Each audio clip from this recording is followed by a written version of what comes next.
This video series chronicles our remote Alaska cabin development over the years. In this episode, we'll take a look at some of the latest upgrades to the cabin and share a few unforgettable wildlife encounters we had along the way. All right, here we are at the remote cabin trailhead, and we're going to hike in today, and we're going to start installing some of the new systems that we have for our remote cabin. Okay. All right, Yukon the Wonder Dog is out. He's getting old, so we have to have a ramp for him. All right, now I have to load in this, what I'm guessing is a 60-pound pack. All right, let's see if we can get this thing loaded onto me. We are now ready to head out. Trailhead stump. And now we're looking for the trail. Here it is. This is our trail improvement lumber pile. Darcy gave me a pork chop to hang around my neck, and she said I should put honey all over the backpack. She said that would be the bare necessity to get down to the cabin. So I'll take her at her word. Here's some of the trail that we improved this spring. It's nice walking on a nice trail. Here we are opening up into the muskeg. Kind of a beautiful muskeg. Lots of flowers coming out. The yellow ones are skunk cabbage. There's a moose track right there. See the two toes? Kind of running downhill. Not all the places are muddy. This is a pretty nice grassy meadow here. Right there is up to my calves in muck. Kind of the 2/3 point of the hike. We've done some trail improvements here to keep erosion at bay. I'm going to stop here and get a impact driver. Try to get this up.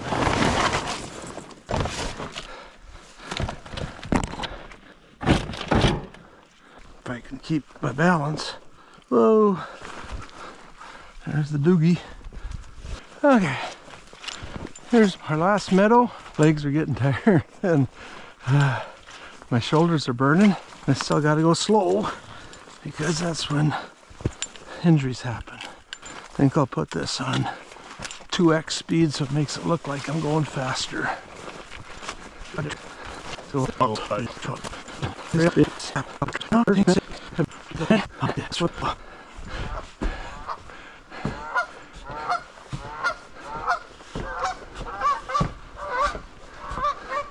It's raining. That was a hike. And then we'll start on the propane tonight. Before I could get started on the propane project, I was interrupted by the sound of splashing out on Frederick Sound. A humpback whale was putting on quite a show, providing entertainment for well over an hour. The show included a number of flipper slaps and tail slaps. If you look in line with the whale in the background, there is a wooded island in front of the mountain. To the very left of the wooded island is a white dot, and that white dot is an iceberg that came out of LeConte Glacier. Now, back to work. I installed a crossover valve to regulate between two sets of three 30-pound propane tanks. When one side runs empty, the other automatically takes over, giving me time to refill the empty tanks in town. I also installed a master shutoff valve for added safety. As I was finishing up the propane install, I was startled by the sound of a blow coming from Frederick Sound, and it was close to shore. When I looked up, I saw the dorsal fin of an orca. I watched as a mother and calf traveled southward, and then, to my surprise, a bull followed behind, his curved dorsal fin cutting through the water. With incredible sea mammal sightings like these, it was hard not to get swept up in the beauty of the place. As the light faded and calm settled over Frederick Sound, I made my way back to the cabin, ready for a quiet night's rest before a fresh start on tomorrow's projects. Moments like these make all the years of effort building this remote cabin more than worth it. It's the quiet, unexpected encounters with nature that I'm reminded why I chose this life. Well, good morning. It's day one of project. Ooh, there's Yuki's right there. See him? Yeah. All right. Day one. So hiked in yesterday, and it was an amazing whale show right off the deck here. There was tail slaps and flipper slaps, and went on for about an hour. And then later on, killer whales came through, family, and I got really good drone footage of them heading south along the coast here. It was a male, female, and a little one. It was really good. Yesterday, I got the propane system up and running. No leaks. Checked everything. Pressure tested. All looks good. Oh, one bad thing is the Starlink went down. I have no idea. It will not reconnect. I did a reset, and I'm working on it. I hope I can get it because I need it to do my job. Oh, I'll give you a shot around the house. This is how we left it when we brought the stuff over by landing craft. So it's a mess. You can see we've got all sorts of stuff just strewn around. So I'm going to kind of organize that so when Darcy comes it's not as much of a mess. But I'll start working on the water tanks. Already saw a river otter go by the cabin this morning. That's what I've seen for a while. Oh, and those two geese are back. They wanted to come and see our get some more of their nice green grass out here. Our friendly geese have been hanging around, keeping a close eye on all the developments at the cabin, like curious neighbors dropping by to check in. Trying to dry out some of my Starlink just to see if it's a moisture problem. All right, the first water tank is in. I've got that one mostly level, I think. I used pine bedding as a base for it. And then I ran a string across here and I checked to see if it's level. Yeah, level. So then I can use the handrails as a guide. And then I've got this tank yet to put in level, and I'm starting to grub around and get that level as well. So that's my next task. Here's a bird's eye view of the water tank project, giving you a better look of how it all comes together. This tank was a bugger. Took a lot of digging. Alright, these screw into the tank, and then I'll have hose, and then I'll go to valve, shut off valve. So I'm going to prepare these next. Tank bulkhead and shut off valve assembly. How bad is my hair? Oh, not too bad. All right, working on the water system today. And we took a bunch of breaks because it was a sunny morning, and there were, let's see, what did we see? Oh, sea otter. I was outside playing. We spotted a friendly sea otter swimming right in front of the cabin. Naturally, we paused our work to watch it drift by. Just one of those moments that's just too good to miss. All right, so there we got the downspout, strainer going into the tank. I don't know if you can see it down there, but there's this kind of red colored hose that runs to the other side of the cabin to connect up with this tank. Same thing here. Downspout, strainer into the tank, and there's the other red hose that runs into a pump inside. Is working on replacing our electrical system. There's our old inverter hooked up to a battery bank underneath the house, and now we're gonna switch over to this Blue Eddy. We'll see how that works. And he just started with the plug and the wiring, and then he has to mount a box up above here. But you have to wire it.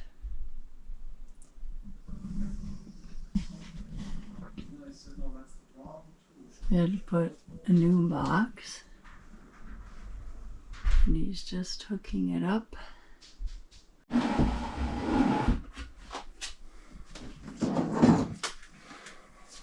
What are you going to do next? Connect the batteries. We're going to do a test. Battery 1, battery 1. Be nice if you could turn the lights on to see how to turn the lights on. Alright. Now we'll see if we did it right. Here's the test.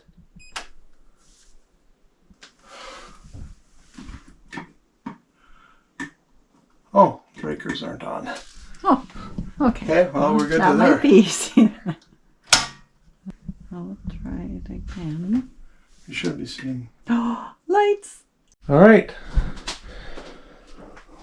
After quite a struggle, we have the Blue Eddy in. That's our old system. We just left it intact for now. We will put this into conduit. This is just temporary today. Into a 50 amp breaker box.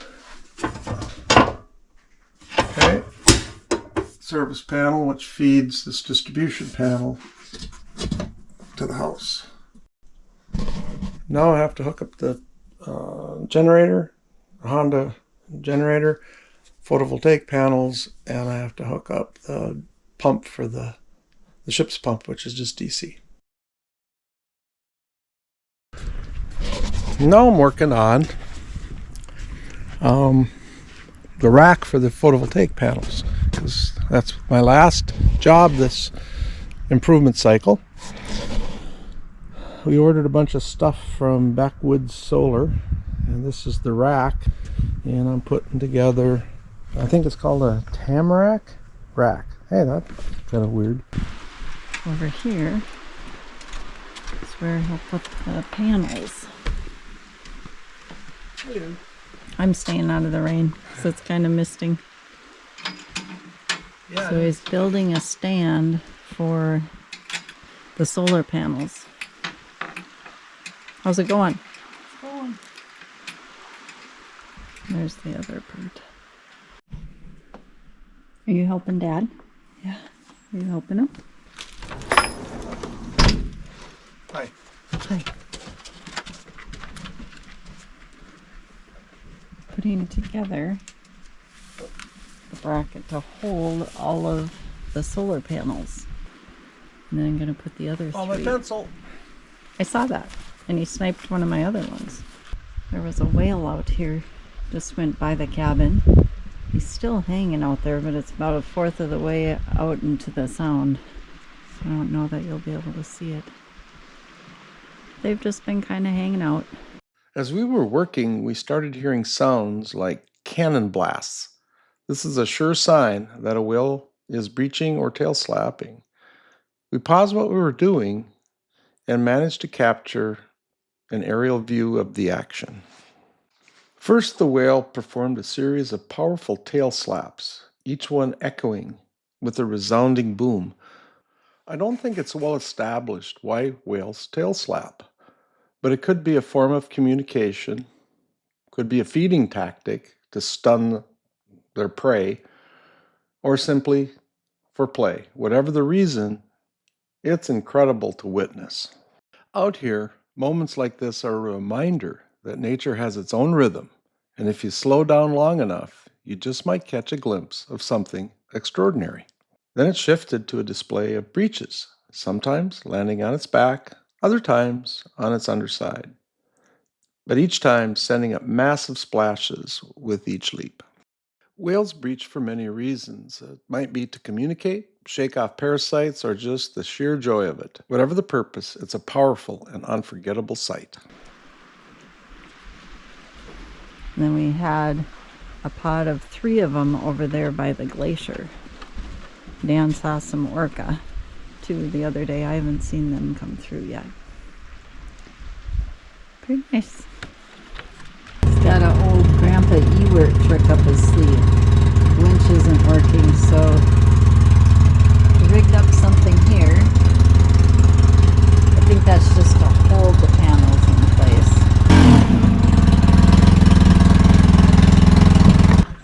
Nice! That's a lot better than us trying to move it. Whales are right out in front now. Oh. See? Right out there. There he is. I heard it. Oh, right in the middle. Yep, there's his tail. Let's see if we can get it. The geese aren't happy. Yep, there he is. They're going by.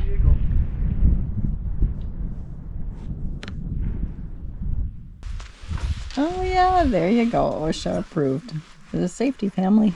That's probably why we live out here, not in town. We're helping here in just a few minutes. Isn't this helping? Well, yes, it is actually. Thank you. Okay, I suppose. I'm coming.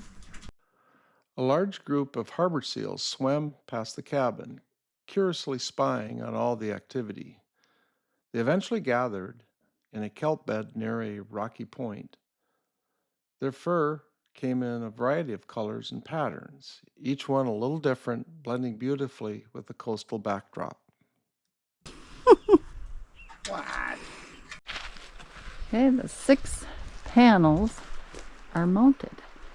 So we will be charging our battery. Way to go, Danny. Yep, it worked. I was able to pull it.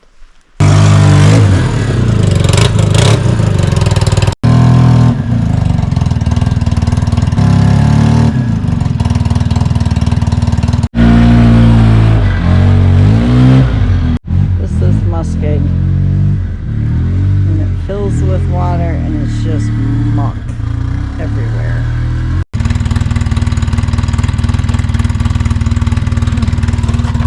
Are you telling me you're hungry?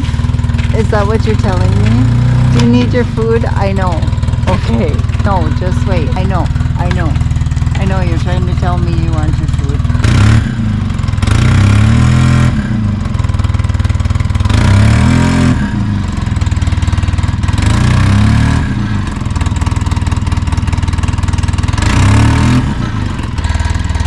Do we want to take this corner now and slide it that way? Okay.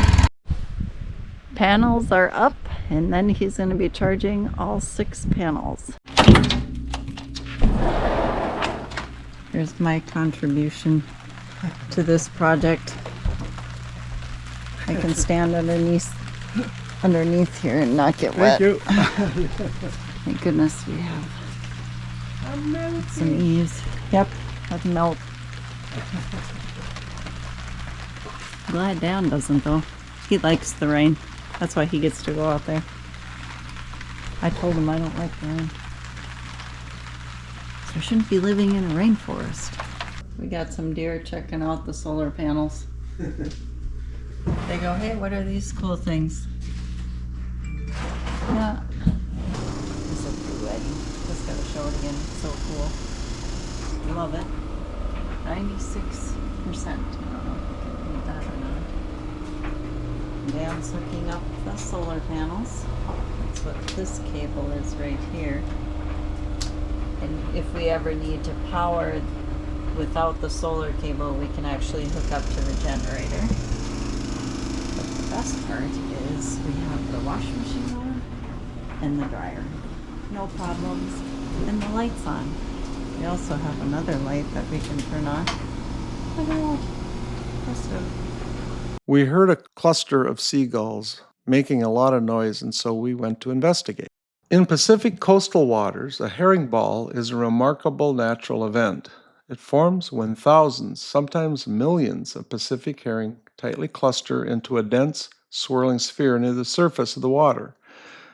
This defensive formation is a response to predators. When under threat from whales, sea lions, or seabirds, the herring instinctively group together, moving in unison to confuse and reduce individual risk, what scientists call the safety in numbers effect. The ball creates a constantly shifting target that's harder for predators to single out, but ironically, it also makes the herring more visible, drawing in even more marine predators, including humpback whales, which sometimes lunge right through the ball to feed. It's a dramatic and vital part of the ocean food chain, and witnessing one is like watching the sea come alive. All 6 panels hooked up, and it was overcast, but it was up to 400 watts, which is not too bad for a rainy day. 6 panels, 6 solar panels. Out here in the heart of the wilderness, time moves differently. The days are shaped by the rhythm of the tides, the calls of the seabirds, and the quiet hush of wind through the trees.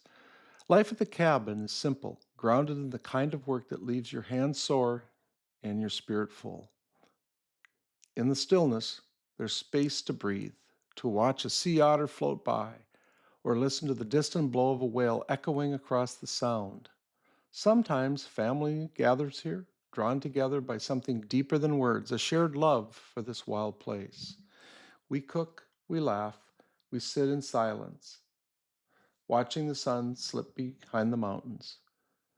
These moments, surrounded by nature and far from the noise of the world, are reminders of what really matters: solitude, connection, peace. That's the gift of this remote cabin, and a quiet kind of joy that lingers long after the fire burns low.